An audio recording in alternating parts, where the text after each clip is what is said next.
Smiths where he got his apprenticeship, and he was working on coach and car heaters, running up and down what was the A1, I suppose.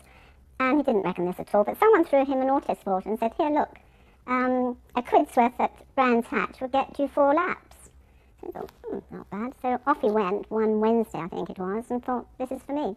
So he gave up his job and went on the dole and said to the Labour Exchange he wanted to be a racing driver. Well, they kept him on for a little while, and then they threw him out. They said that they didn't have a racing driver on their books. So he had to fend for himself and work as an engineer on the cars that he was preparing for other racing drivers at Brands Hatch. But he used to coach us with our rowing, and we became very successful, the Stuart Ladies Rowing Club, and we became European game championships, and we won every international that we went into. And it was because of Graham's coaching that we did that, so that kept us together. And then, of course, he had no money, so there's no way he could marry anybody. And I didn't have too much, but I was a secretary for automotive products, so I did have a steady wage. But he was going backwards and forwards from his home in Maida Vale to Western in Kent, where he's working on these racing cars for other racing drivers. And my home was at Catford, which is halfway from Maida Vale and Western. So he used to pop in there for boiled egg and whatever my mother had to give him, and used to use it as a halfway house. So I actually was going out with a lieutenant in the Canadian Navy. He was stationed at Greenwich. I was going out with the two of them, actually, because the lieutenant had the money and Graham didn't, so, I had to have a little bit of entertainment. Did Graham know this? Yes, he did, actually. Didn't like it very much. But I did plan to go to Canada to marry this Canadian lieutenant. And I got a few papers sorted out. And then Graham asked me to marry him. So I said, why'd you let me go this far with this Canadian? And he said, I knew you didn't want to go, but I thought I'd let you stew in your own juice. Which is typical of him anyway. What did you think about the prospects there? Mary was a penniless mechanic, with really nothing to offer. Yes, I know, but going to motor racing in those days was great fun, because all the girls, whether they were girlfriends or wives, were in the team. I mean, you polished the car, you polished the goggles, you cleaned the helmet, you did the timing, you did the lap charting, you were team members, so you went along with them, you went along in furniture vans, you were smuggled into the circuits because furniture vans had knot holes in their doors, and you had to keep your coloured dresses or trousers out of that little hole, peephole, because, we used to juggle passes. And it was fun. It was great excitement and fun, because if they did well, everybody celebrated. In 1954, it really took off in the most unusual way. He was hitching a lift back to London. Tell me what happened. Absolutely, yeah. Well, he didn't have a car, so he got talking to a man called Mike Coston, who is Cosworth, and Mike said, where are you going? He said, I'm going back to London. How are you getting there? Well, can you give me a lift? Yeah, okay. So they got into this furniture van, and the driver just looked at this third person, and they tootled off down past Swanley, and there was a greasy spoon, so, one of these terrible cafes, and Colin, and it happened to be Colin Chapman, who was the driver of this van, and he said, come on, we'll stop here and have something to eat, and they got talking, and Graham realised by then that it was Colin Chapman of Lotus, and he asked him for a job. Colin thought that he was Mike's friend, and Mike didn't know him any more than Colin or Graham knew. They didn't know each other at all. It just happened along each other. So that was the beginning of their association with Colin and Lotus. Graham's first association with motorsport had been 1954, when he'd driven a 500cc Cooper. Afterwards he became involved with the Lotus 11 Clubman, and at the same time with Dan Margulies with a C-Type Jaguar. By 1957, his talent was already emerging. By now he was a works driver with Lotus, handling the 2-litre engined Lotus 15. These were the early days of Colin Chapman's success with a car that immediately caught the public's imagination, not only for its performance, but also for its good looks. If his progress into Grand Prix racing was meteoric, certainly he enjoyed the lifestyle, as did Betty. I have a great affection for Monte Carlo, you see, and even going down on the very, very first time, we stayed along the coast at a place called A's, and it was called the Bananery, and none of the team had any money, none of them, and the cars were coming down in furniture vans again, and we literally scrimped and scraped. I think we drove down there. We certainly didn't have enough money to fly down there, and there was Hazel Chapman and myself, and I think Cliff Allison's wife. There were 3 girls. It was a big treat for us, you see. And we stood on those pits and timed the fellows in dresses. I mean, we never thought about having to climb over pits the way we did. So there we were, sitting up there in short summer dresses. But exciting. Very, very exciting. These were the very early days of Colin Chapman in Grand Prix racing, and Hill was very much the number 2 driver to Cliff Allison. It was Allison who was scoring the points, and Allison who was running with a 2.2-litre Climax engine. Nevertheless, in the year that Mike Hawthorne won the World Championship, Hill was already capable of giving a good account of himself. The first Formula 1 Lotus was quite reliable, and already Graham Hill was earning a reputation as a man who could not only drive cars, but could sort them as well. When Cliff Allison left Lotus to join Ferrari at the end of 1958, it appeared that Graham Hill, as number 1 driver, would have a splendid car in which to compete in the 1959 World Championship. The pencil-slim Formula 1 Lotus, with body by Costin, was obviously looking the part. Unfortunately, in spite of having the 2.5-litre Coventry Climax engine aboard, it was unreliable. The fragility of the car made all the difference as far as Hill was concerned. Chapman undoubtedly was a genius. The question was, could Hill stay with him? Or would he wish to move on to do something else? So what was the basis of Graham Hill's decision to leave Lotus? Purely and simply because the cars were so fragile and they kept breaking down. I hadn't done the full season, having only started at Zandvoort, which was after Monte Carlo, and I think I finished up with more points than Graham at the end of '59. The cars were desperately fragile, and Graham had just had enough of it, and he'd been offered a very good drive at BRM, and to my mind, quite rightly took it. What made Graham leave Lotus to join BRM in 1960? Well, he didn't have much success with them, you see. And BRM had offered him money, sufficient money for us to buy a house, in fact, or at least they said it will cover buying a house. And by that time we had a daughter, so and there was another one on the way. So we had to have a home rather than a flat at the top of a great big story house and with trams in corridors and things like that. So we had to have a home. So BRM, they weren't successful, but they were more promising, you see. In 1960, BRM had already brought out their rear-engined car. The problem was, from an engineering standpoint, there was a battle in the team within itself. Tony Rudd was beginning to make inroads into the establishment of Raymond Mays and Peter Berthel. Rudd felt that he knew better than they did how to run the team and how to design the cars. But it was an upward battle, and it wasn't helped by the fact that they had a number of star turns among the drivers. But in Graham Hill, Tony Rudd discovered an ally. They formed a partnership.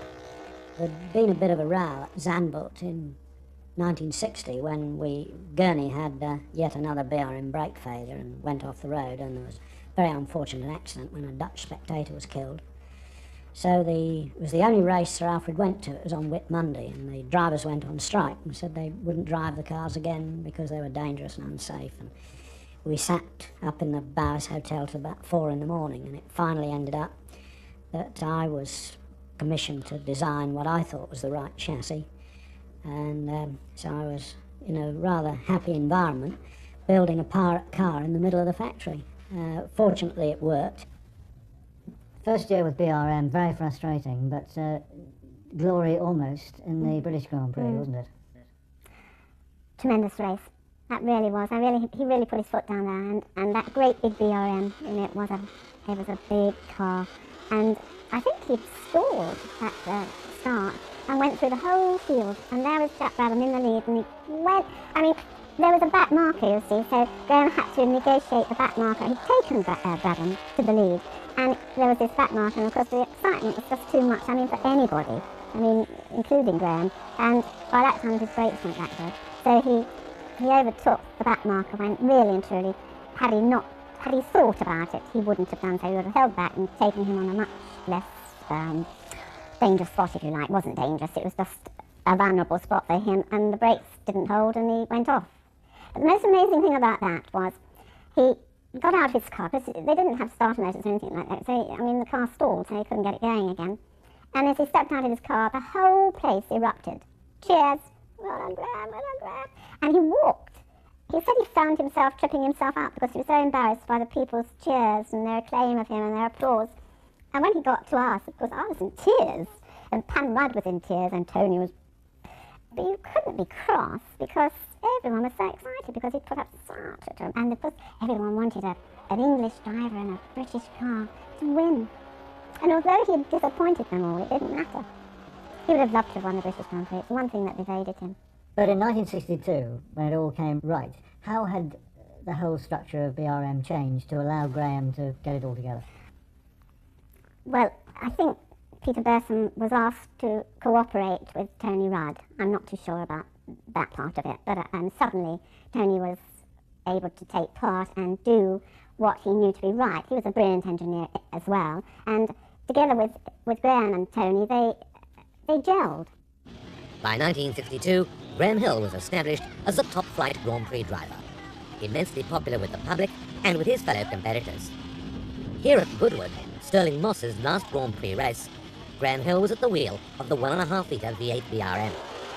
The car had been developed at the back end of 1961, a year when all the British competitors had to put up with an uncompetitive four-cylinder engine. But by 1962, the V8s were well and truly on song. In the early non-championship Formula One races of 1962, the BRM was proving very much the car to beat. The Coventry Climax V8, seen here in the back of the Moss Lotus at one of those fateful pit stops in the race, was not quite as reliable at this stage as was the BRM. Confidence was growing in the BRM team. The Grand Prix season was ahead of them, and they were winning races. Graham Hill was partnered at this time by the American Richie Ginther, and the first Grand Prix race of the season was at Zandvoort in 1962. Hill and the space-frame car faced opposition, however, from an entirely new development in motorsport. Colin Chapman had once again come up with something different, the monocoque Lotus 25. Throughout the season, it was a battle for the championship between Jim Clark and Graham Hill, Lotus and BRM, and the odds were evenly spread throughout the year. Clark's debut drive in the Lotus 25 was spoiled by a gearbox problem. The car fell back through the field, but for Hill and Clark's teammate Trevor Taylor, it was an untroubled run. And on the circuit that was designed during the Nazi occupation of Holland, built after the war, opened by a race organised by the British Racing Drivers Club, Graham Hill was to take his first Grand Prix victory of his first World Championship year. That is a great, great moment to say that, because there we were on these pit counters, which were just little sort of brick shelves, and the cars were right here, right next to you, and they went by you, and you're standing there with Tony Rudd and Pam Rudd, and getting so excited and warding everybody off so that they wouldn't come in and say, well done, before it was all over, because nothing is won until the flag falls. And afterwards I felt like 100 years old. I really did. But that was tremendous, really tremendous. The next Grand Prix of the season was at Monaco, where surprisingly enough, the weather isn't always fine. The storms in the bay were the precursor of a storm in the race. Aside from Lotus, there was opposition from Porsche, now with Dan Gurney at the wheel. And Cooper, too, was still very much a force to be reckoned with in Grand Prix racing, with a rising young star, Bruce McLaren. An accident at the start was to eliminate Richie Ginther's BRM and Innes Ireland in the Lotus. There was damage to other cars. Hill weaved his way through, and after a steady start to the race, soon brought the BRM into a dominating position. It's a well-established fact that driving on a street circuit leaves little or no room for mistakes. In this discipline, Hill succeeded admirably. Add to that Monaco is an extremely hard race physically upon a driver. In this particular area, Hill also excelled. It appeared that the second Grand Prix victory was only just around the next corner. Sadly, it was not to be. Within a handful of laps of the finish, Graham Hill and the BRM were running into problems. The oil pressure was falling, and into the lead went Bruce McLaren with the Cooper, to go onwards to take the win at Monaco with Hill's untimely retirement. The Belgian Grand Prix was the next race in the calendar. The Spa-Francorchamps circuit was at that time in its unmodified form, a tremendous challenge to both car and driver. At the start, Hill went into an immediate lead. It looked as if the BRM had the legs of the Lotus, Ferrari, Porsche and Cooper opposition. But it was not to last. A misfire developed in the BRM engine, and after 2 laps at the head of the field, Graham Hill began to fall back. But Hill was never a man to give up easily. He hung on to the battle that was going on ahead of him between Meres and Taylor. Clark too had made a steady start, and when Meres and Taylor crashed out of the race, and the Scotsman took over the lead, Graham Hill slotted in behind in 2nd place. Taylor, uninjured, explains to the pit what happened. Clark wins, and Hill gets a good 2nd. More points in the World Championship. The 1962 French Grand Prix was held at Rouen, on the Les Essarts circuit. It was here that Hill once again dominated the race at the start. Clark had a problem, and it looked as if this was going to be a BRM victory. A collision with Jack Lewis's Cooper, however, saw Hill retire with fuel injection problems, and victory went to Gurney with the Porsche. The British Grand Prix of 1962 was held at Aintree, and strangely enough here, Graham Hill was off the pace. This wasn't something that happened often at any time during Graham's career. Clark went on to victory and began to establish himself as the leader of the World Championship. Graham Hill and BRM needed a victory badly, and the next Grand Prix was the challenge of the Nürburgring in Germany. Betty has fond memories. Brilliant, absolutely brilliant. It was very wet, wasn't it? And the day before, he had lost, he'd gone over Carol Godin de Beaufort's film camera, which had come off his Porsche car. And Graham had burrowed through the, over this, all this camera to 7th sump, and oil was everywhere, and he just burrowed like a rabbit into this drain that was alongside the side of the circuit, and wiped his new car out. So he walked back. I see this figure now walking back with all this film around his hand, very angry. And he just got back into Old Faithful, which was the car he won in, and there was no holding him. In appalling conditions, Nürburgring in 1952 was to give Graham Hill one of his best victories. It was certainly probably his best drive in Grand Prix racing to that date. He held off the might of Gurney, of John Surtees with a Lola, and of Jim Clark, who had inadvertently switched off one of the fuel pumps on the Lotus. Hill drove onwards to victory, showing a determination that was to take him to the World Championship at the end of the year. At Monza, where the BRMs had been laughed at a few years before, once again Graham Hill was to prove the victor. Not only that, the BRM went on to finish in 1st and 2nd places. Richie Ginther, the diminutive American, ably backing up Graham on this occasion to give them their first 1-2 victory in Grand Prix racing ever. Clark and the Lotus had a problem. By now the pendulum was swinging the other way. Hill was in line for World Championship honours. Now, there was a month's gap between the last race, the South African Grand Prix, and the previous race, the American Grand Prix. How did Graham fill his time in there? So much at stake. Well, of course, everyone he met asked him, what do you think is going to happen in South Africa? So he just threw himself into everything other than motor racing. He had a business called Speedwell Performance Conversions. He threw himself into that, and every other thing that could take his mind off October, I think it was. He tried very hard to lessen the anxieties and the nervousness and things like that. I didn't go to South Africa because there was too much tension. There was too much going on, and the build-up, because they were on television, they were interviewed, the pair of them. And it was just as nerve-wracking for Jimmy as it was for Graham, because he knew that Graham had a hell of a lot more confidence than he had himself. So, they used to, rag each other. So, by the time they went into it, they were great friends, but great enemies, if you like, But hell of a time to wait. Off the circuit, Graham Hill was a gregarious man. He had a number of acquaintances, but probably very few close friends, and among them certainly was Jimmy Clark. With the race held on a Saturday, Alfred Owen was able to attend. Barry Gill was on hand to interview Clark. And Clark, McLaren, Ireland and Hill walked towards their cars with some trepidation. The South African Grand Prix was to settle the destination of the 1962 World Championship.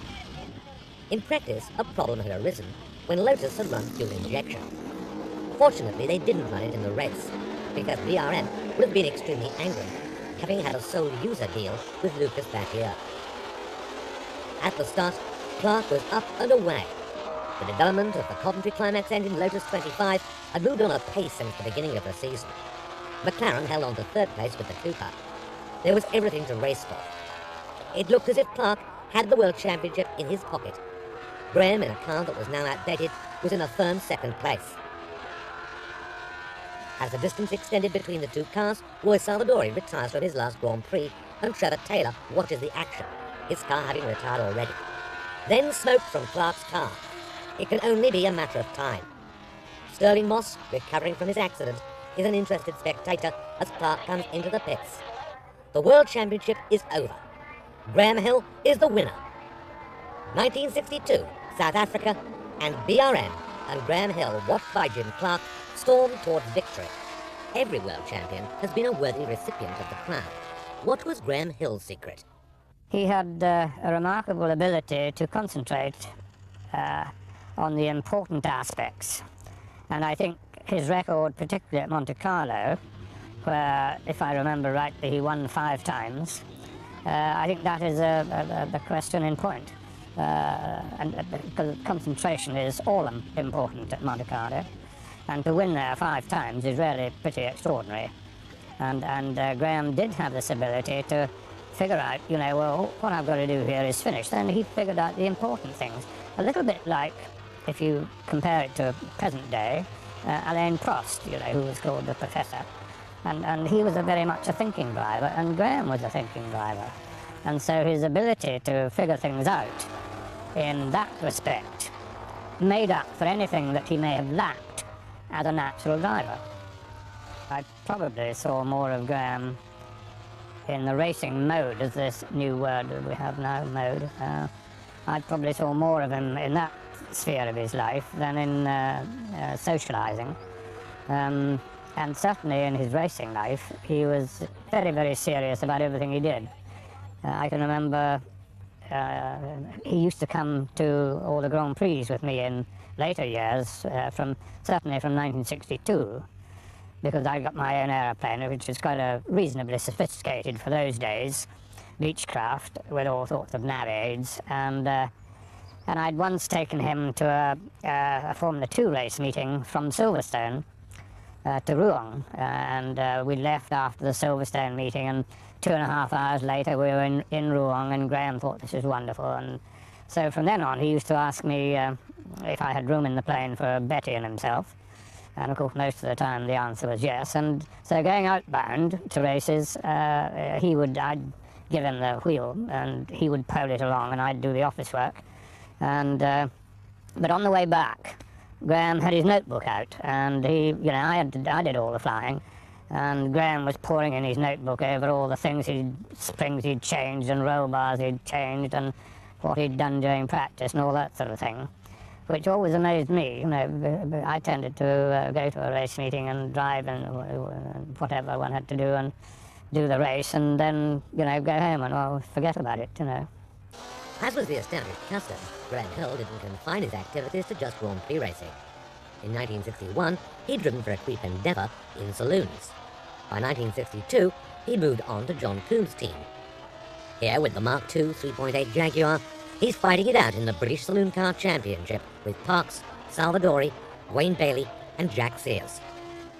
In this particular race, Hill found himself with a problem that he couldn't solve. Water was getting into the car. His foot slipped off the brake pedal onto the accelerator at the wrong moment, and this was the result. From Brands Hatch to Mallory Park, and this time another Jaguar, the Coombs E-Type. The opposition, the Ferrari GTO, driven by Mike Parks and Jack Sears.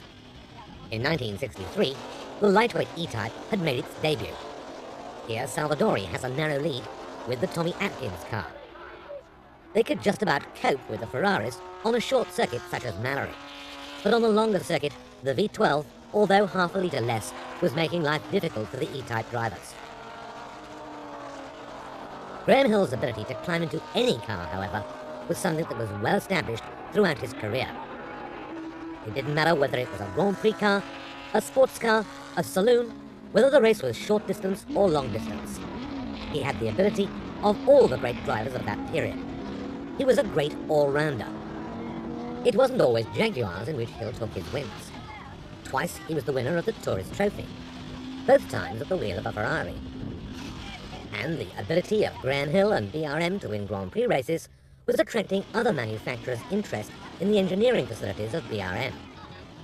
Rover went to them with their gas turbine, and in 1963, Graham Hill and Richie Ginther drove the gas turbine-powered Rover, the chassis of which was based on the Grand Prix BRM, at the Le Mans 24-hour race. The car was forced to run in a separate category, starting some 30 seconds behind the rest of the field. Nevertheless, it provided exemplary reliability. At this time, BRM's two drivers were Graham Hill and the American Richie Ginther. Ginther was another driver who was an acknowledged test expert. He was responsible, together with Hill, for sorting out the chassis not just of the Grand Prix car, but also of the Rover BRM. The Rover BRM went on to finish in 10th place at Le Mans, a remarkable achievement. By now, Grand Prix drivers could not take part in sports car races on the same days as Grand Prix. But this didn't stop Graham Hill going on to win races like the Reims 12-hour race, Montlieri, or driving at Sebring, or any of the other major sports car races of the day. Apart from Ferrari, Porsche also benefited from Hill's exploits as a Grand Prix driver and sports car driver. 4 o'clock at Le Mans, and the Rover crosses the line with everybody else. By 1964, BRM had developed their own monocoque, the car having made its debut in '63. Graham had not been able to retain his World Championship against the might of Coventry Climax and Lotus, but '64 was to be a different story. BRM put even greater effort into the season, and it was a pretty level job between three British drivers. John Surtees, now driving with Ferrari, Graham Hill with the BRM, and Jim Clark with the Lotus. At the early stages of Monaco, Clark had been a front-runner, but eventually trouble had intervened. And Hill, at a circuit that he perhaps liked best, was told by Tony Rudd to take it easy. A BRM victory at Monaco was very much on the cards, with once again Richie Ginther, the eternal second, backing him up all the way. The British Grand Prix took place at Brands Hatch in 1964, the first time that the Kentish circuit had welcomed a Grande Épreuve. Because the race was held on a Saturday, Sir Alfred Owen was there to confer with Raymond Mays prior to the start, from which Jim Clark took an immediate lead. Behind him was Graham Hill with the BRM, and in third place, John Surtees with the Ferrari. The three British drivers fighting it out for the World Championship remained close together throughout. Owen and Rudd watched as Clark crossed the line, with Hill seconds behind him. The championship decider was in Mexico City in 1964, and any one of the three drivers could wrest away the title. Unfortunately, this race was to end up in disaster for Graham Hill.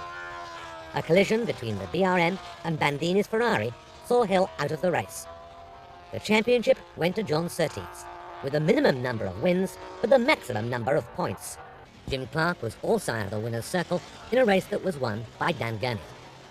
Surtees, in the unfamiliar colours of the North American racing team for Ferrari, comes to the finish. Graham was not pleased, and neither was Betty. There is a story that Sterling Moss and Joe Bonnier wanted to punch Bandini in the nose for what he had done, and Graham said, no, you don't behave like that. You know, that's motor racing. Forget What it. did Graham say to you? Unrepeatable. He actually didn't. He was cross. Of course he was cross. Cross and disappointed because it was totally unnecessary. But there you are. Throughout 1964, a new star had been on the ascendancy. Joining BRM in 1965 and replacing Richie Ginther was Jackie Stewart. How did he fit in? We had great times together, you, Jackie, Helen and myself. In fact, they were two very humorous characters. And the strangest thing about the two of them is that Jackie's birthday is a day after mine, which is a Gemini, and Helen is an Aquarian and Graham is an Aquarian. So there we were, the opposites and yet matching. And I think we could just see what the others were doing, you know, we could almost read each other. And we had fantastic times together. Jackie was very, very competitive and very determined. On the circuit, it had become a serious business between Jim Clark, Graham Hill and Jackie Stewart. And Hill and Stewart, driving from the same team, finished first and second at Monaco. Throughout the season, however, the teammates were getting more and more closely matched as Stewart gained in experience. and at Monza in 1965, it was Stewart and Hill who fought a race-long battle. The slipstreaming of the early laps saw a number of cars in contention, but one by one they were to fall by the wayside. With the retirement of Jim Clark, it was left to Graham Hill and Stewart to fight it out. In a no-holds-barred victory, Stewart headed Hill to the line, his first Grand Prix victory, and Graham Hill relegated to second. This was the final year of the 1.5-metre formula, and Hill had finished in second place in the championship in 63, 4 and 5. Indianapolis had by now taken the imagination of not just the Americans, but also the Europeans. Clark and Gurney had driven a Lotus there on a number of occasions, and now Eric Broadley's Lola company was building chassis for the American races. At the start, an accident caused a pile-up which saw a number of cars retiring. At the restart, however, it was a different story. The cars flagged off, and Hill pursuing Clark and also Jackie Stewart, both of whom were doing well in the early stages of the race. Clark, however, was to spin his car out of contention, a rare occurrence as far as Jim was concerned. When Stewart retired, the Lola of Graham Hill went on to take victory. An amazing performance, a rookie driver winning Indianapolis. By now, Graham Hill was recognised wherever he went in the world. He stayed with BRM in 1966. But this was a year of the change in the formula, when BRM went to the complicated H16 engine, and Keith Duckworth DFV made its debut at Zandvoort in 1957 with a new number 1 driver. Alongside Jim Clark and back at Lotus was Graham Hill. Hill had decided to leave BRM after a season of disasters in 66. Chapman and Ford had decided that they wanted joint number 1 drivers, and Hill was re-invited to join Lotus. He accepted the deal, did most of the testing on the Lotus 49. Keith Duckworth's creation saw itself on the front row of the grid at Zandvoort. Duckworth and Ford had designed what was to become the most successful Grand Prix engine ever. In 1967, only Lotus ran the Ford DFV. In its early stages of development, it was an extremely difficult engine to drive. The torque and the power was over a comparatively narrow rev band. Hill was to retire at Zandvoort with a transmission problem. Clark was to go on to victory. It was a new era in Grand Prix racing, and Hill was at the centre of it. Just as by now, he was at the centre of the entertainment world, appearing on television regularly, and very much a part of the British scene, a major personality. All this and a World Championship contender.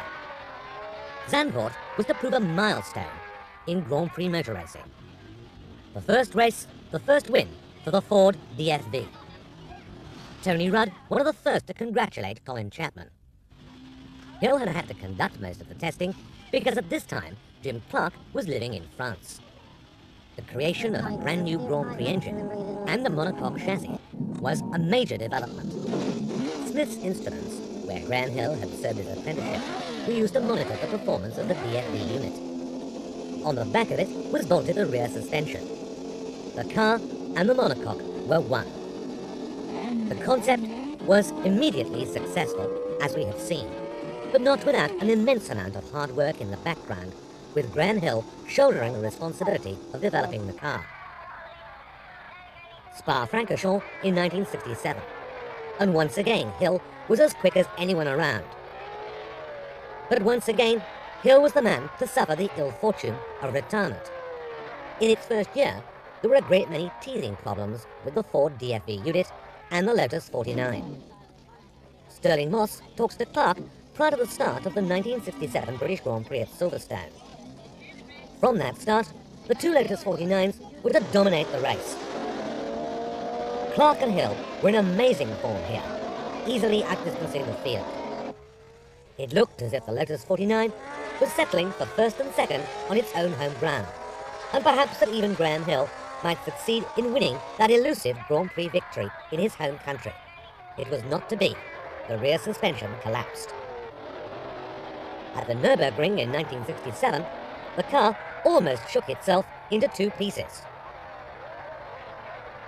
And that's one of the reasons why. But how did Lotus's two number-one drivers compare, Clark and Hill? Jim Clark just had superb natural gifts and talents, and he really couldn't understand what the other people's problem was in keeping up with him. He was just so naturally capable as a driver that he couldn't understand, what other people's problem was. He was also able to go at the race-winning speeds with very leisurely gear changes and without overstressing the equipment in any way. He would actually come in and apologise that he over-revved the engine once or twice, and he missed his events about this. Graham was I don't think had that good a natural talent, and he learnt and did actually drive for continuous periods at what must have been his 11/10ths.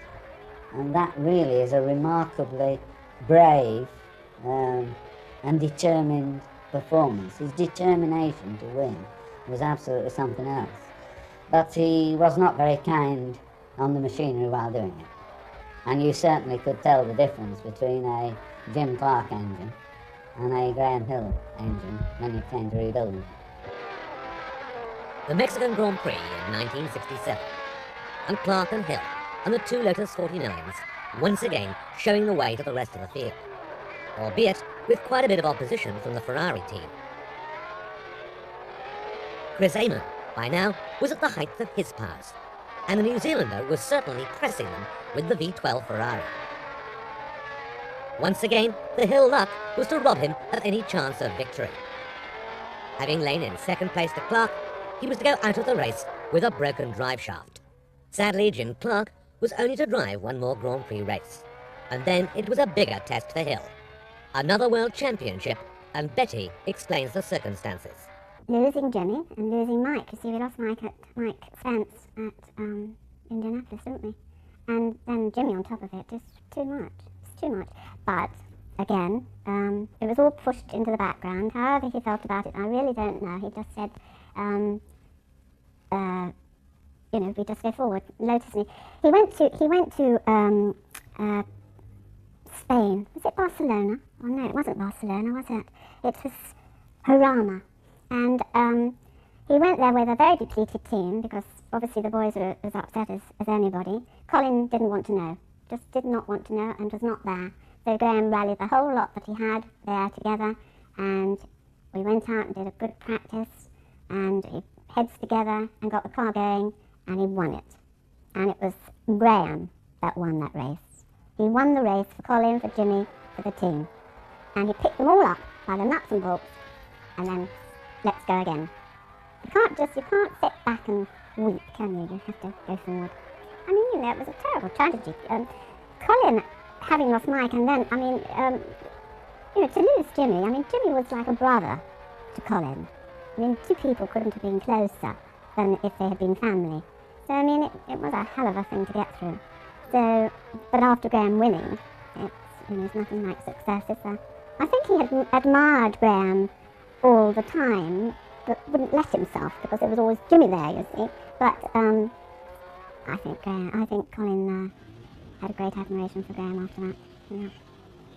But after the heights of victory and a win in the World Championship in 1968, 1969 was a disaster, particularly at Watkins Glen. Well, you see, he'd broken both legs, and he had to get back, didn't he? Even to walking. So, what better than to have an aim, and not only was it to walk again, but to get into a car.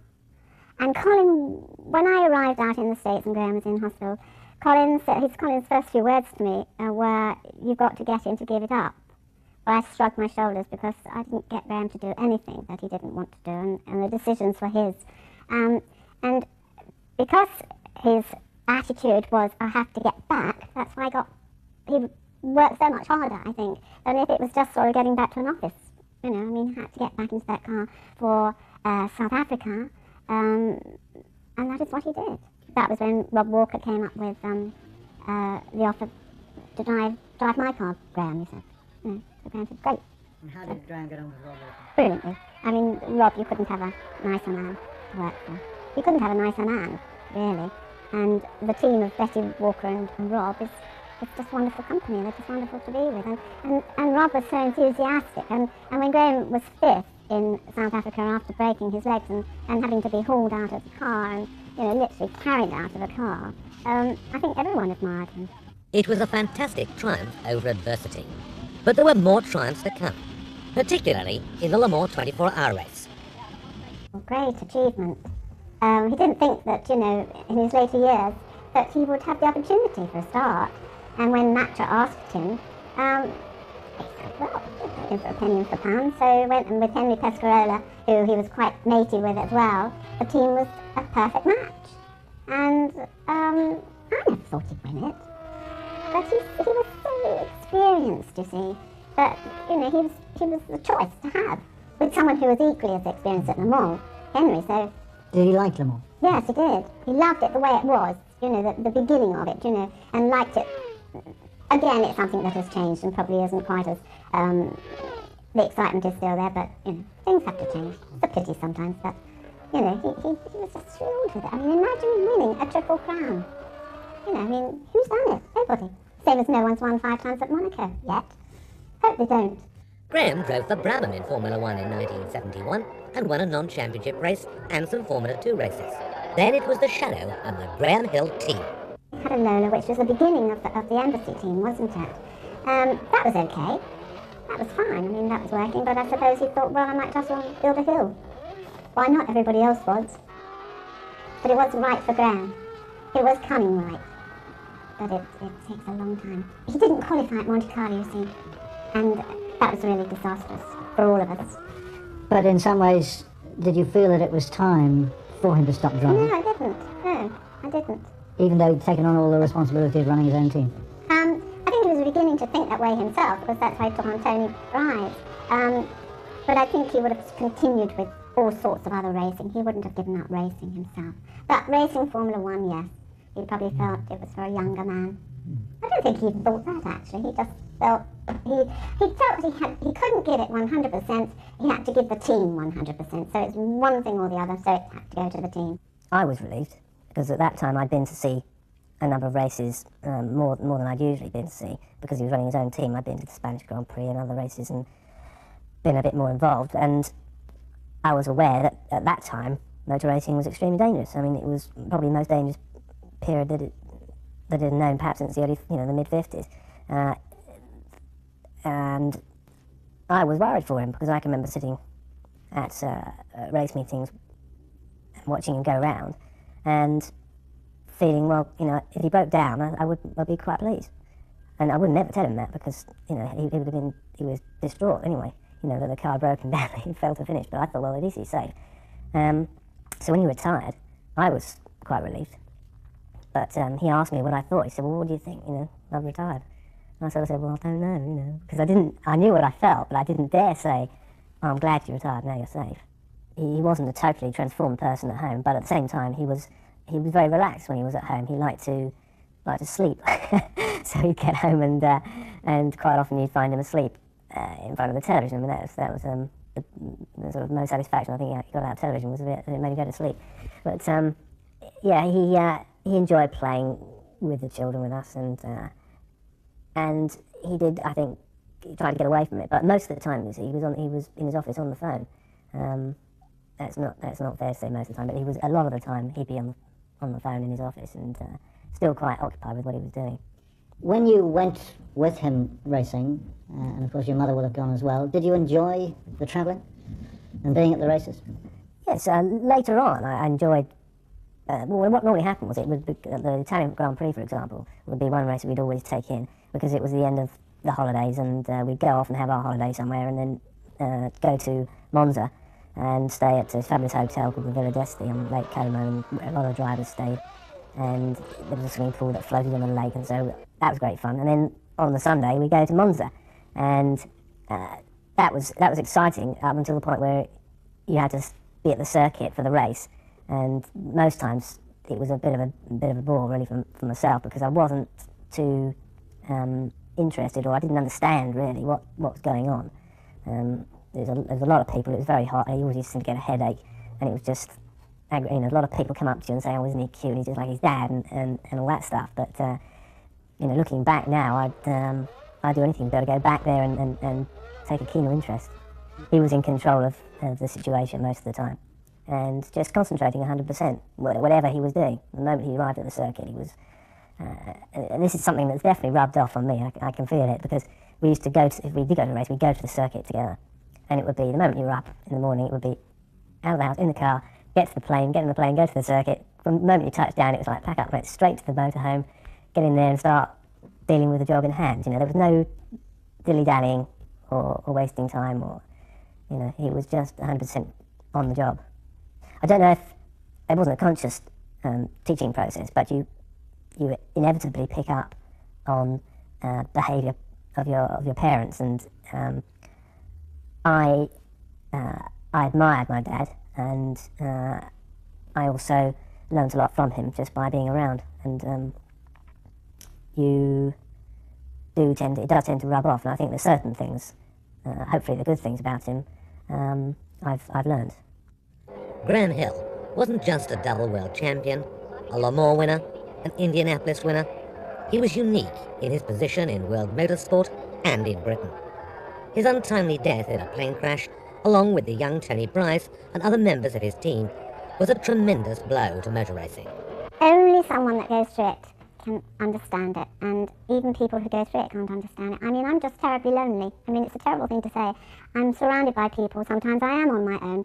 I can stand being on my own, but I don't like being lonely. I miss those crowds. I miss the team. I miss the boys. I miss the action. I miss all those things that was my life, you see.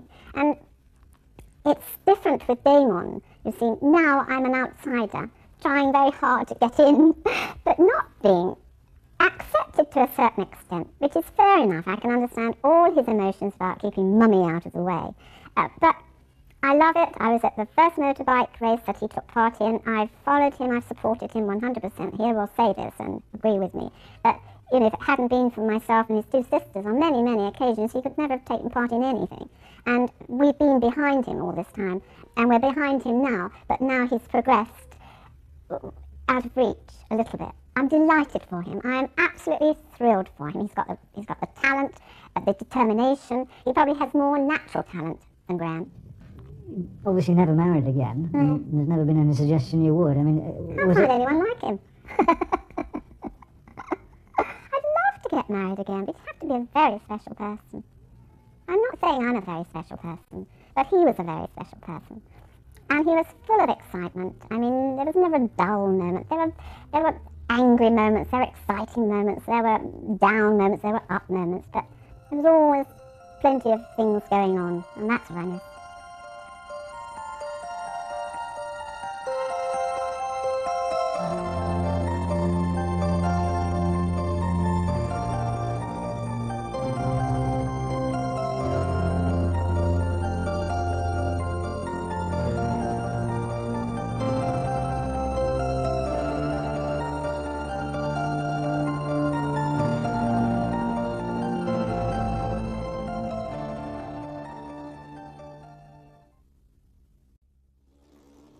Graham Hill and the Lotus 12 made their Formula One debut together at Monaco in 1958. The 12 was first raced as a 1500cc Formula 2 car, so fitting the 2.2-litre F1 version of the twin-cam Coventry Climax 4 resulted in a high power-to-weight ratio. The cars performed well at Monaco, but never threatened the front-runners. Though Lotus designer Colin Chapman was on the right track, there was still a long way to go. Colin Chapman stayed with the conventional front-engine configuration for his next Formula One car, the Lotus 16. The engine, of course, was the well-proven four-cylinder Coventry Climax, and it was angled in the chassis to give a lower bodyline. Chapman had earlier designed the suspension of the successful Vanwall, and had previously worked with its bodywork designer Frank Costin in streamlining the profiles of the Lotus sports cars. It was hardly surprising, therefore, that the Lotus 16 was seen as a mini Vanwall. The car combined the high-tailed, streamlined bodywork favoured by Costin with the lightweight, slim lines and low profile that characterised all of Chapman's cars. It promised much, but delivered little. The car first appeared late in 1958 and was used throughout the 1959 season. Reliability always seemed to be hard to find, and Hill retired from more races than he finished with the 16. Problems ranged from overheating transmissions to brake failures, and he was totally disillusioned. Graham took up an offer from BRM for 1960, while Chapman, on the other hand, decided to follow Cooper down the rear-engined road. And as it happened, the changes of direction were to work out perfectly for both men. Well, I was so much a new boy, and knowing that Graham had worked at Lotus, you know, when he was working on gearboxes and things, before he actually started driving for them, I just took whatever he said as being gospel, and of course I was highly chuffed to be there anyway. I mean, I thought it was, you know, it was like Christmas has come again. Graham's sense of humour came out in the evenings and that sort of thing. Some of it was fairly lavatorial, of course, as I think you probably know. But he did have a very good sense of humour, and he could get people going, and it's always good fun and, you know, the evenings off, as it were. During practice and the racing side of things, Graham was very serious. Graham wasn't a natural driver, and he did have to work at it, but he worked at it extremely efficiently.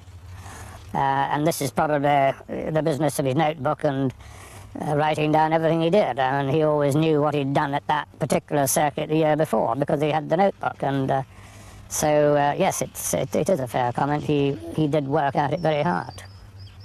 At the end of 1959, there was, frankly, little to choose between Graham Hill and Innes Allen in regard to practice times. And certainly, at the end of the year, he left Lotus. Why was that? Because you were there at the time. Oh, purely and simply because the cars were so fragile and they kept breaking down. I hadn't done the full season, having only started at Zandvoort, which was after Monte Carlo, and I think I finished up with more points than Graham at the end of '59. The cars were desperately fragile, and Graham had just had enough of it, and he'd been offered a very good drive at BRM, and to my mind, quite rightly took it. It was in the final year of the 2.5-litre Formula, 1960, that BRM produced its first rear-engined car, the Type 48. Tony Rudd recalls its development. Peter Burton realised that we had to go mid-engined or rear-engined, and the way it was done, we took the front end of the Type 25, the tubular structure, to the back of the driver and sawed it off and welded a new tubular structure on behind it with the engine in. It was a very simple cut and shut operation. There was a big argument as to what sort of suspension to give it, and Peter Burton and Aubrey Woods came up with a Chapman strut rear suspension, which unfortunately had some roll centre peculiarities, and we had to put a big rear anti-roll bar on to get the car to handle and not to understeer off. And this made the thing so hard that it was a bit like a skateboard. So I managed to persuade Sir Alfred Owen in late '60 that we should do a car with a double wishbone rear suspension, which was the successor to it. Graham Hill had defected from Lotus and joined BRM for 1960. He drove the first rear-engined BRM in an encouraging debut at the Goodwood International meeting on Easter Monday. Next came the Silverstone International Trophy meeting in May, where Graham and teammate Joe Bonnier put the cars on the front row of the grid. Bonnier had rear brake problems, but Graham went on to bring the car home in a fine third place. Obviously, the Type 48 had winning potential, even though these were non-championship races. That potential was further demonstrated in the British Grand Prix at Silverstone later that summer. Hill overtook the Cooper of world champion Jack Brabham to take the lead, only to run wide while passing a back marker and slide off the track. It was the closest that the Type 48 would come to winning a championship race.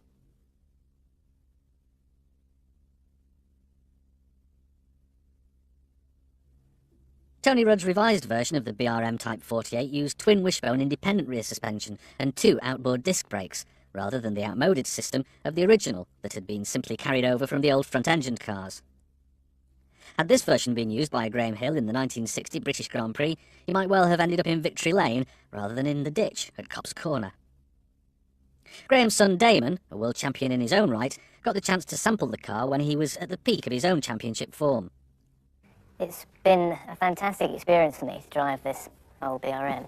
I've seen it and I've read about it, the exploits that my father got up to in the car, and it's, I must say, having driven it, I was more worried about not doing anything wrong than trying to imagine myself leading the British Grand Prix, but I'm sure it'll sink in later, but it's a different car to the sort of thing I've been driving. The car is a lot slower to respond, and there's a lot less grip than what I'm used to. It's a lot heavier. You can feel it doesn't want to slow down. The brakes aren't as good. The tyres aren't as good. So I imagine that the precision and the concentration needed to drive one of those cars was probably just as great as it is nowadays, because basically you're sliding about all over the place. I mean, you know, it's always the same, whatever you're driving, I would expect, but to be sitting in one of those without a seatbelt as well, going around somewhere like Spa in the wet, must be terrifying. To establish a contrast between today's practices of computerization and aerodynamics and all the now essential aids, it makes an interesting comparison with today's practices to ask Terry Rudd to describe the design procedure of a Formula One car at this time. The chassis was designed on a Pan American flight from London to Auckland. I had the idea for the chassis, and there I was stuck on a 707 for about 24 hours and nothing much to do, and I had a sketch pad and I laid out the tubes, and I did all the stressing with an old-fashioned slide rule, stressed it so it was pin jointed, and it was probably one of the best chassis I've done. I was very pleased with it. It was very, very stiff, very light. Peter Burton was working on the engine, and the engine, again, was a distillation of all BRM's experience to date.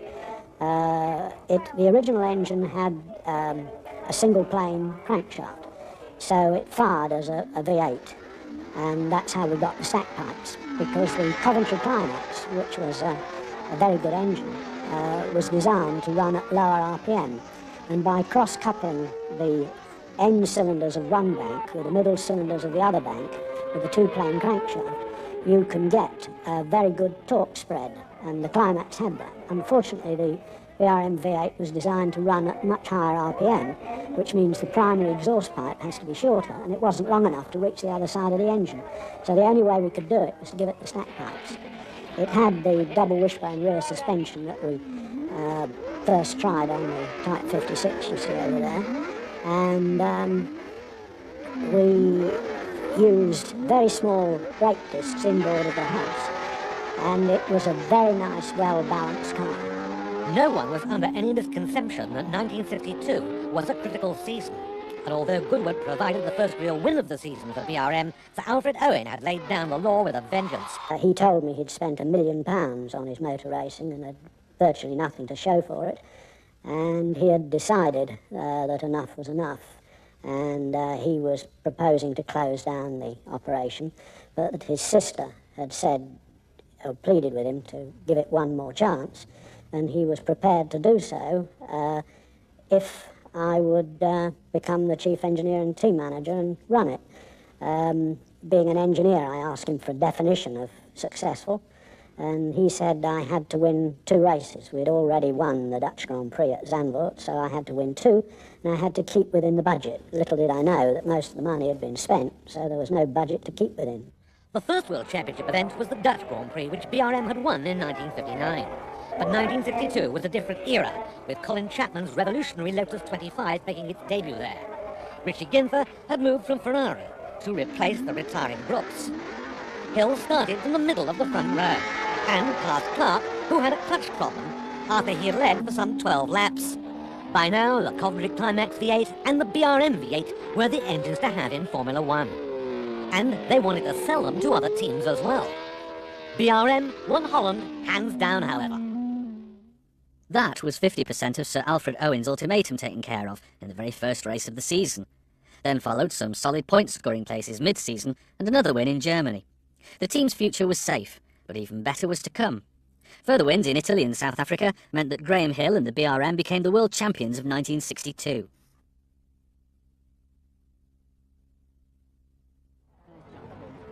The BRM Type 61, or 261 as this evolution version is sometimes known, was one of the best cars of the 1.5-litre Formula One era. In 1964, Graham Hill only narrowly missed out on giving the team a second World Championship.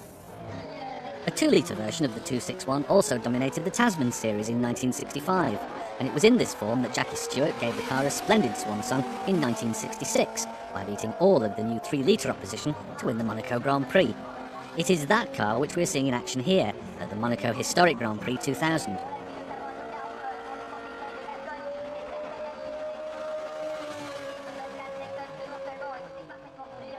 Tony Rudd had been quick to respond to the challenge thrown down by Colin Chapman with the Lotus 25 in 1962, but made one early compromise in the interests of speedy development. His original 1963 Type 61 used a semi-monocoque chassis with a tubular subframe carrying the engine and rear suspension. Hill had crashed out at Snetterton, but he had a second at Aintree and at Silverstone. This time, however, the RM went in with a vengeance, with a first and second when Clark had a roll bar go on his car. The 1-2 victory at Monaco in 1964 was the best possible debut for the full monocoque 261 version. The season, however, turned out to be one of mixed fortunes. Graham and BRM scored points regularly and were leading the World Championship by the time of the final race in Mexico. The title would be decided between Hill, Jim Clark in the Lotus 33, and John Surtees in the V8 Ferrari. Sadly, Graham's challenge was ended when he was involved in a collision with Lorenzo Bandini, whose teammate John Surtees went on to win the title. In 1965, Graham Hill was joined in the BRM team by another motor racing legend, Jackie Stewart. Jackie was a phenomenal young talent in Formula 3 at that time, and had offers from Cooper, Lotus and BRM to move into Formula 1. It is a mark of the respect in which he held Graham Hill that the young Scot chose to join him at BRM. Jackie felt that Colin Chapman of Lotus would always focus on Jim Clark, but that by joining BRM he could learn from Graham's Grand Prix experience without having his own capabilities suppressed. During that first year together, Graham won the Monaco Grand Prix for the third time in succession, as well as the US Grand Prix at the season's end. Jackie took the Italian Grand Prix from his teammate on the final lap of a typical Monza slipstreaming duel. Hill finished second to Jim Clark in the championship, with Stewart third in his debut year. Great experience driving with Graham. He was first of all a tremendous friend, and he was a man of considerable maturity in his thinking, because it couldn't have been an easy year for Graham to have me as a newcomer come into the BRM team and be sort of competitive early on. I had taken quite a few fastest laps from Graham. I had been ahead of him in the starting grid from time to time. I had finished ahead of him in races. And although he finished second in the World Championship in 1965, I finished third. And I had won 2 races, the Formula 1 race at Silverstone in the spring of 65 and then the Italian Grand Prix in September. Graham was tremendous about that. He could have been very difficult. He could have put me down. He could have used his considerable influence to perhaps get better equipment than I had. But I will always think of Graham as a fair man and BRM as a fair team. And the 3 combinations of his experience and knowledge and being able to pass a lot of that on to me and do as much testing as I did with BRM, and for them to allow me to have my head was a unique experience, I think, in Formula 1 racing at that time, and one that I take my hat off to the parties concerned. In 1967, Graham made a surprise move to Lotus, driving as joint number 1 with Jim Clark in the new Lotus 49. After Clark's tragic death in 1968, Graham held the team together by a combination of his personality and driving skills, and was rewarded with his second world title. The team had to use the BRM engine cars for the first 2 races, while the new car was being tested by Graham Hill. Hill had returned to the team, at Ford's insistence, as joint number 1 with Jim Clark, who was living abroad for tax reasons. The debut of the new engine was at the Dutch Grand Prix at Zandvoort. 2 cars for Hill and Clark were on the grid, resplendent in their green and yellow livery. Hill had taken pole position, while Clark, who hadn't even driven the